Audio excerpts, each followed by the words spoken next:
Kung sino man ang kapag-share ng videos na ito ay siya po ay mabusilak ang kanyang puso. So may puso po siyang tinintuang puso, no?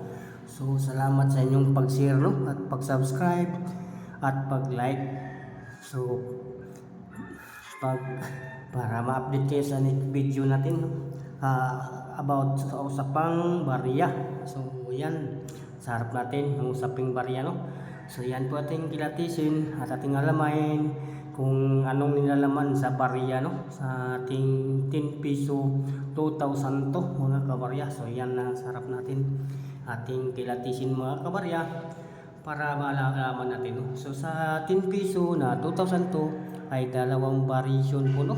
So dalawang klase mga kabarya pero parehas lang sila ng mga kabarya. So yan. Ayan ang 10 piso, no?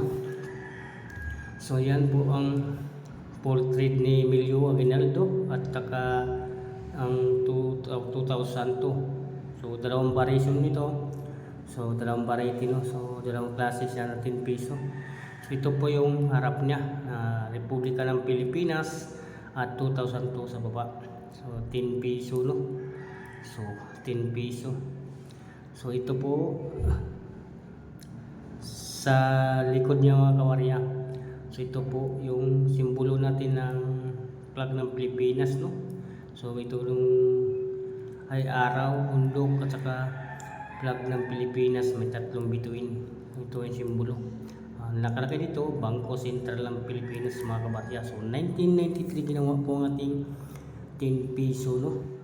So kung baka may hawak kayo nito mga kabarya, so nagtaas na po ang price nito mga kabarya, umangat na po ang price, no? So swerte kayo kung makakuha kayo nitong mga kabarya, lalo na sa 2002 na kukunti lang ang ginawa, no? Sa ating 10 piso na isang klase. So yun po ay B, no? B po siya mga kabarya, A at saka B. So dalawang klase siya.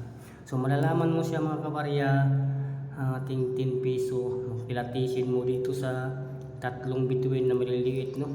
Yung sa plug niya na itong simbolo na plug dito, sharp pointed star mga kabarya. Matulis po kanyang star nun na maliliit yung mga kabarya, papayat ang star. So yun po ang mahal mga kabarya dahil hard to find po ito, katulad po nito mga kabarya, no? Ito po ay nakasamba po na tayo ng isang piraso na nadagdagan ng mga ating koleksyon.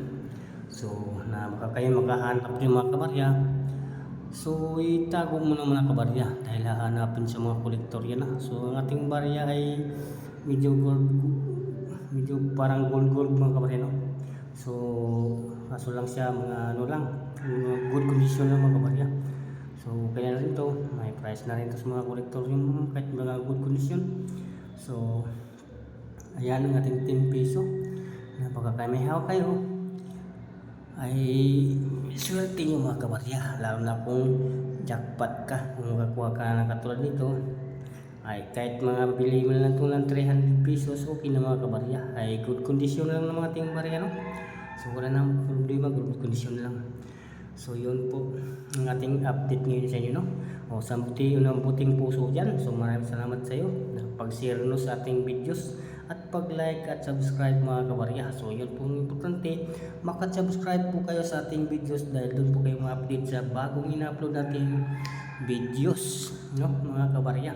So hanggang dyan na lang ang ating update sa inyo mga kabarya, at tayo po ay